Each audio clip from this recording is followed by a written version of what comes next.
Hello dear students, welcome back to inside botany. मैं doctor Deepmala Singh और आज का टॉपिक है फोटोसिंथेसिस का डार्क रिएक्शन। डार्क रिएक्शन क्योंकि इसमें लाइट से डायरेक्टली डिपेंडेंसी नहीं है, लेकिन यहाँ पर ये इनडायरेक्ट वे में लाइट पे डिपेंड कर रहा है। क्यों? क्योंकि आपको मैंने लास्ट लेक्चर में बताया था, जिसमें हमने लाइट रिएक्शन पढ़ा, कि लाइट रिएक्शन के एसिमिलेटरी प्रोडक्ट्स जो हैं, यानी कि एटीपी और NADPH2, ये ही यहाँ पर एनर्जी सोर्स का काम करने वाले हैं इन द डार्क रिएक्शन। तो ये इनडायरेक्टली लाइट पर ही डिपेंड है। डार्क रिएक्शन का बच्चों मतलब है कार्बन का फिक्सेशन। इसका मतलब यहाँ जो एटमॉस्फेयर में फ्री कार्बन डाइऑक्साइड है उसको फिक्स करना। सबसे पहले बच्चों इसको मेल्विन केल्विन ने रिपोर्ट किया था, इसीलिए इसको हम लोग केल्विन साइकिल भी कहते हैं। और यहाँ एक इंटरेस्टिंग बात यह है कि डार्क रिएक्शन जो है वो क्लोरोप्लास्ट के किस भाग में हो रहा है, तो वो क्लोरोप्लास्ट के स्ट्रोमा के पार्ट में हो रहा है। यानी आपने लाइट रिएक्शन में पढ़ा वो कहाँ पर हो रहा था, थाइलाकॉइड्स में, और डार्क रिएक्शन कहाँ हो रहा है, स्ट्रोमा में। तो ये एक तरह का कंपार्टमेंटेशन विद इन क्लोरोप्लास्ट है, जिससे कि लाइट रिएक्शन और डार्क रिएक्शन एक दूसरे से सेपरेट रहे और एक दूसरे को हिंड्रेंस ना करे। तो बच्चों हम लोग इसको C3 साइकिल भी कहते हैं, जैसे मैंने आपको अभी बताया। C3 साइकिल क्यों कहते हैं? क्योंकि इसमें जो फर्स्ट स्टेबल कंपाउंड बनता है वो 3 कार्बन का बना हुआ होता है, फॉस्फोग्लाइसेरिक एसिड। तो यहाँ पर इसी के फर्स्ट स्टेबल कंपाउंड के नाम पर इसको हम लोग C3 साइकिल भी कहते हैं। तो आइए हम लोग अब केल्विन साइकिल या C3 साइकिल की स्टडी करते हैं। तो सबसे पहले बच्चों मैं बता दूं आपको कि C3 साइकिल को हम लोग प्रोडक्टिव पेंटोज फॉस्फेट पाथवे भी कहते हैं। और इस केल्विन साइकिल को हम डिवाइड कर सकते हैं 3 पार्ट्स में: carboxylation, reduction and regeneration. Carboxylation किसका? इसका क्या मतलब हुआ? यहाँ पर कार्बन डाइऑक्साइड को फिक्स करना, यानी कार्बन डाइऑक्साइड को फिक्स करना उसके स्टेबल फॉर्म में कार्बन कंपाउंड्स में, जो जैसे मैंने आपको बताया PGA। तो यहाँ पर जो PGA का बनना है उसको कहते हैं कार्बोक्सिलेशन। अब इस PGA से PGAL यानी फॉस्फोग्लाइसरएल्डिहाइड, इसका बनना जो है इसको हम लोग कहते हैं रिडक्शन होना। तो ये पार्ट है रिडक्शन। और थर्ड जो रीजनरेशन, यहाँ पर PGAL से RUBP का रीजनरेशन होगा। RUBP बच्चों वेरी इंपॉर्टेंट, बिकॉज ये RUBP है जो कार्बन डाइऑक्साइड का फर्स्ट एक्सेप्टर है, यानी कार्बन डाइऑक्साइड को फिक्स करने में पहला कदम जो है वो है RUBP। और जो इसको फैसिलिटेट करता है एंजाइम वो है रुबिस्को, यानी रिबुलोस बिसफॉस्फेट कार्बोक्सिलेज। यहाँ ये एंजाइम कार्बोक्सिलेज की तरह काम करता है और इसको फिक्स करने में, कार्बन को फिक्स करने में हेल्प करता है। तो रीजनरेशन का जो प्रोसेस है वो बहुत इंपॉर्टेंट है बच्चों, क्योंकि RUBP को रीजनरेट करना, यानी RUBP कभी भी आउट ऑफ सोर्स ना हो जाए, कभी भी ख़त्म ना हो जाए, इसके लिए नेचर ने ये मैकेनिज्म डिवाइस किया है, जिसकी वजह से RUBP का भंडार हमेशा भरा रहे। क्योंकि आपको पता है बच्चों RUBP की क्या इंपॉर्टेंस है। तो बच्चों रुबिस्को जो है वो मोस्ट अबंडेंट एंजाइम है। इसको हम लोग कह सकते हैं कि अर्थ पे सबसे ज़्यादा पाया जाने वाला एंजाइम यही है। तो अब हम लोग बात करते हैं कि केल्विन साइकिल वर्क कैसे करती है। तो सबसे पहले 6 molecule of carbon dioxide combine करता है 6 मॉलिक्यूल ऑफ RUBP से, जिसको फैसिलिटेट करता है रुबिस्को, और इसको कन्वर्ट कर देता है PGA में। PGA के यहाँ पर 12 मॉलिक्यूल्स बनते हैं, क्योंकि PGA 3 कार्बन कंपाउंड है। आपको पता है RUBP 5 कार्बन कंपाउंड है, और तो ये कार्बन डाइऑक्साइड के साथ मिलके 6 कार्बन कंपाउंड हो गया, 6 कार्बन। लेकिन उसको हम स्प्लिट कर दें 2 भाग में, तो 3 कार्बन कंपाउंड्स के बन गए। तो ये PGA यहाँ पर बन गया 12 मॉलिक्यूल्स। ये 12 मॉलिक्यूल्स ATP खर्च करके डाइफॉस्फोग्लाइसरिक एसिड बनाता है, और फिर दोबारा NADPH2 खर्च करके ये बनता है फॉस्फोग्लाइसरएल्डिहाइड। तो यहाँ पर 2 बार ATP और NADPH2 की ज़रूरत पड़ी। ये ATP और NADPH2 का सप्लाई कहाँ से है? लाइट रिएक्शन से। उसके बाद ये जो फॉस्फोग्लाइसरएल्डिहाइड बने हैं ये भी 12 मॉलिक्यूल्स हैं बच्चों। तो इनके जो 10 मॉलिक्यूल्स हैं वो रीजनरेशन के लिए जाएंगे, रीजनरेशन ऑफ RUBP। और 2 मॉलिक्यूल्स सिर्फ इन्वॉल्व होंगे ग्लूकोज के फॉर्मेशन में। तो ये जो 2 मॉलिक्यूल्स हैं ये कैसे बनाएंगे? PGAL अपने आइसोमेरिक फॉर्म में प्रेजेंट होता है डाईहाइड्रोक्सी एसीटोन, जो इंटर कन्वर्टेबल है। इसका मतलब वो कभी भी PGAL बन सकता है और कभी भी डाईहाइड्रोक्सी एसीटोन बन सकता है। यहाँ डाईहाइड्रोक्सी एसीटोन का बनना ज़रूरी है क्योंकि एक डाईहाइड्रोक्सी एसीटोन एक PGAL से मिलके फ्रक्टोज 1,6 बाईफॉस्फेट बनाता है और ये फ्रक्टोज 1,6 बाईफॉस्फेट कन्वर्ट होता है फ्रक्टोज 6 फॉस्फेट के, और फिर वो चेंज होता है फ्रक्टोज 1 फॉस्फेट के और अल्टीमेटली इनटू द ग्लूकोज। तो ये ग्लूकोज जो है यही हमारा एंड प्रोडक्ट है, यानी कि ये कार्बोहाइड्रेट, इसी के लिए ये सारा प्रोसेस हो रहा था। लेकिन यहाँ पर अभी रीजनरेशन का प्रोसेस बचा हुआ है बच्चों। तो जो 10 मॉलिक्यूल्स ऑफ PGAL थे वो रिडक्टिव पेंटोज फॉस्फेट पाथवे के थ्रू रिबुलोज 5 फॉस्फेट में कन्वर्ट होंगे और 6 ATP खर्च करके ये रिबुलोज 5 फॉस्फेट RUBP यानी रिबुलोज बिस फॉस्फेट में कन्वर्ट हो जाएगा। तो ये पूरा मैकेनिज्म जो था केल्विन साइकिल का। तो केल्विन साइकिल जहाँ भी प्रेजेंट होती है उसको हम लोग C3 प्लांट्स कहते हैं बच्चों। यहाँ पर आपने C4 और कैम्प प्लांट्स का भी नाम सुना होगा। तो आपके दिमाग में ये बात आ रही होगी कि क्या C4 और कैम्प प्लांट्स में ये केल्विन साइकिल नहीं होती? बिल्कुल होती है, लेकिन ये केल्विन साइकिल यहाँ पर डायरेक्टली, जैसे कि RUBP आप देख रहे हैं कार्बन डाइऑक्साइड को अचीव कर रहा है, यहाँ पर इसके पहले एक प्रोसेस और है। तो C4 प्लांट कैसे कार्बन डाइऑक्साइड को एक्सेप्ट करते हैं, यही उनको बनाता है C4 प्लांट। C4 प्लांट का जो फर्स्ट प्राइमरी एक्सेप्टर है बच्चों वो है PEP यानी कि फॉस्फोइनॉल पायरुवेट, और ये कन्वर्ट करता है इसको first stable compound oxalo acetic acid. Oxalo acetic acid जो है ये 4 कार्बन से बना होता है, इसीलिए इसको हम लोग क्या कहते हैं? C4 plant. इसी तरह हम बात करें कैम्प प्लांट्स की। कैम्प मतलब क्रेजुलेशियन एसिड मेटाबॉलिज्म। क्रेजुलेशियन इसलिए कह रहे हैं क्योंकि ये सबसे पहले क्रेजुलेसी फैमिली में रिपोर्ट किया गया था। ये फैमिली सक्यूलेंट प्लांट्स की फैमिली होती है बच्चों, जो जेरिक कंडीशन में पाए जाते हैं। इसका भी जो मैकेनिज्म है वो कुछ कुछ मिलता है C4 प्लांट से, यानी यहाँ इसका कार्बन डाइऑक्साइड का एक्सेप्टर कौन है? पेप, और फर्स्ट स्टेबल कंपाउंड जो है वो क्या है? वो भी ऑक्सैलो एसिटिक एसिड है। लेकिन हम लोग इसको C4 प्लांट से अलग रखते हैं। क्यों? क्योंकि ये जो प्रोसेस हो रहा है ये नाइट में हो रहा है। सबसे पहले हम लोग C4 प्लांट्स के बारे में बात करते हैं। C4 प्लांट में बच्चों एक विशेष तरह की एनाटॉमी पाई जाती है जिसको हम लोग कहते हैं क्रैंस एनाटॉमी। क्रैंस का मतलब होता है रिंग।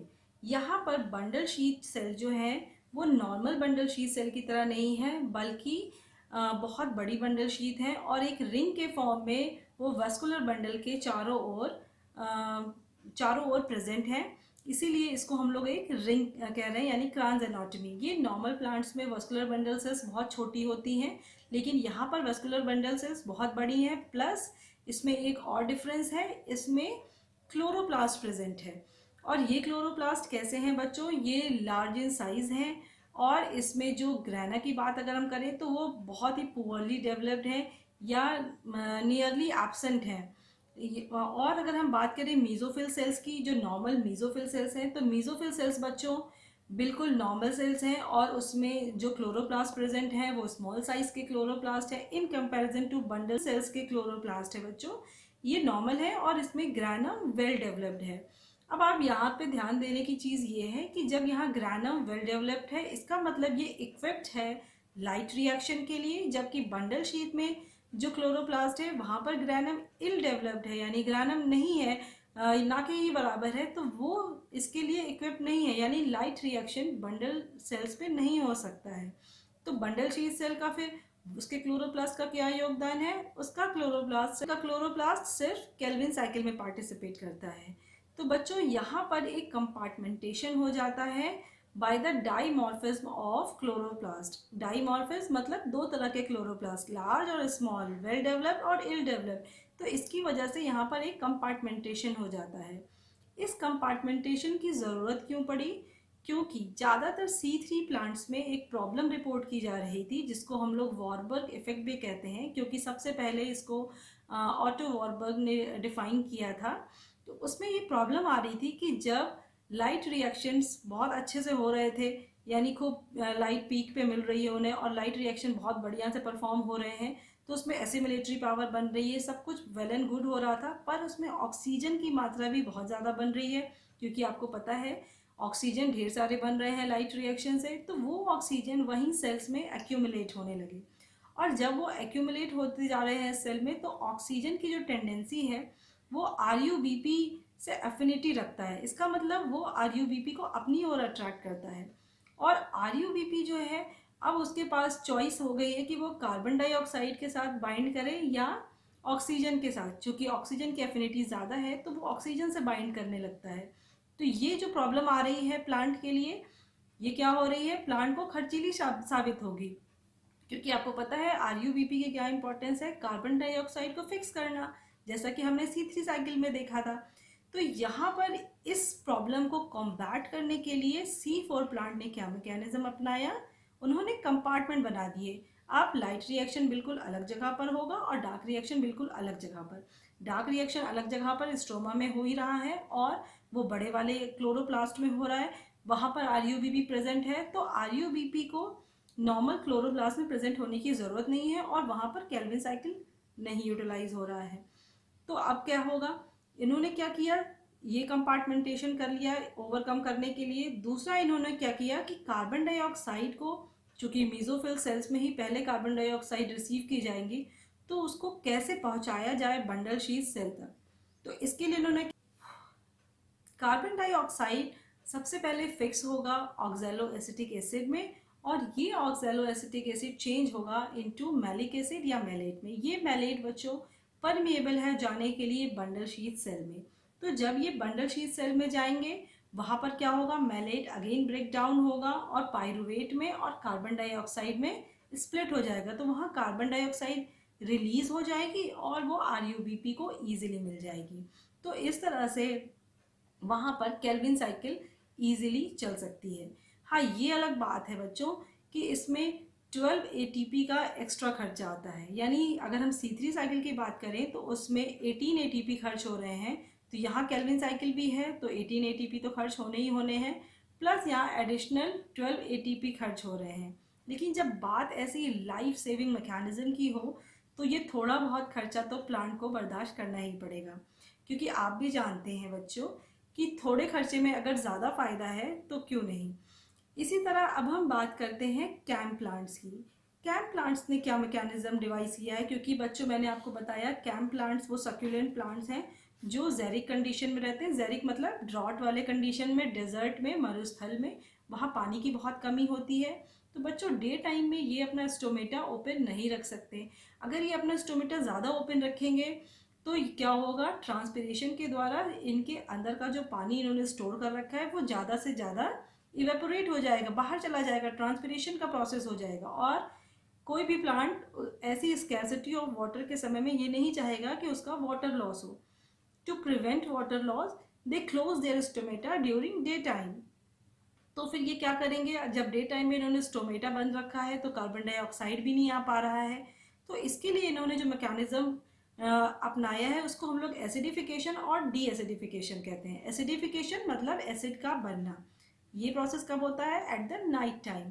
रात में ये अपने स्टोमेटा ओपन कर देते हैं और रात में क्या होता है, सनलाइट इतनी नहीं है तो टेम्परेचर भी डाउन रहता है, इस वजह से वाटर का लॉस प्रिवेंट हो जाता है, वाटर लॉस नहीं होता है, लेकिन कार्बन डाइऑक्साइड अंदर आ सकता है। और अब इस कार्बन डाइऑक्साइड को पेप के द्वारा एक्सेप्ट करके ऑक्सैलो एसिटिक एसिड और फिर मैलिक एसिड में कन्वर्ट करके स्टोर कर लिया जाता है। तो बच्चों इसीलिए अगर हम रात के समय में किसी सक्यूलेंट प्लांट को टेस्ट करेंगे तो उसका स्वाद सौर होगा, खट्टा सा होगा, क्योंकि वहाँ पर एसिड बना हुआ है। लेकिन अगर हम डे टाइम में इसी को टेस्ट करें तो डी एसिडिफिकेशन का प्रोसेस हो चुका है और ये टेस्ट इतना खट्टा नहीं रह जाएगा।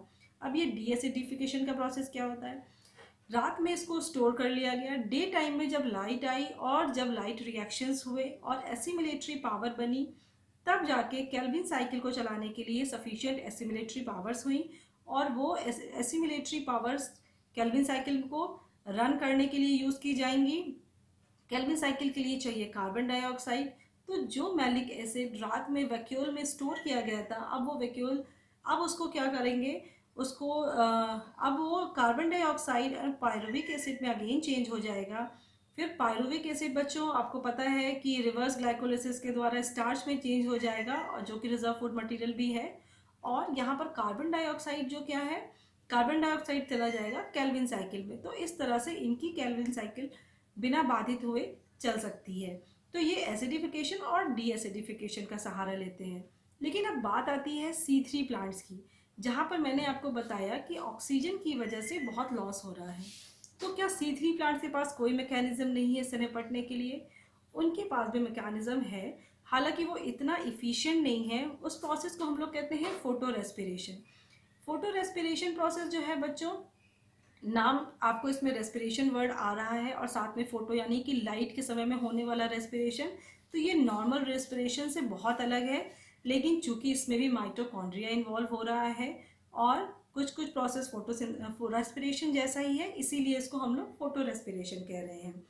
तो इसमें क्या होता है बच्चों, क्लोरोप्लास्ट में आपको पता है ऑक्सीजन की मात्रा ज़्यादा हो गई, और ये ऑक्सीजन अब क्या करेगा, ये ऑक्सीजन कम्पीट करेगा RUBP के लिए, और उसके साथ कंबाइन करके ये फॉस्फोग्लाइसेरिक एसिड तो बनाएगा ही, साथ में 2 मॉलिक्यूल ग्लाइकोलिक एसिड के भी बना लेगा। अब ये ग्लाइकोलिक एसिड जो है इसका कोई यूज़ नहीं है, हालांकि जो फॉस्फोग्लाइसेरिक एसिड बन रहा है वो तो डायरेक्टली केल्विन साइकिल में पार्टिसिपेट कर देगा, लेकिन जो ये फॉस्फोग्लाइकोलिक एसिड बना है इसको भी कैसे यूटिलाइज कर लिया जाए, इसके लिए प्लांट ये फोटो रेस्पिरेशन का प्रोसेस अचीव करता है।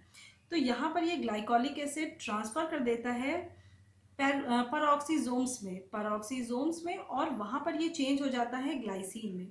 ये ग्लाइसिन परिमेबल है माइटोकॉन्ड्रिया में जाने के लिए, जहाँ पर ये सीरीन में चेंज हो जाता है। अगेन ये सीरीन परमेबल है पराऑक्सीजोम में आने के लिए, तो ये सीरीन पराऑक्सीजोम में वापस आता है और यहाँ पर ग्लाइसेरिक एसिड में कन्वर्ट होता है।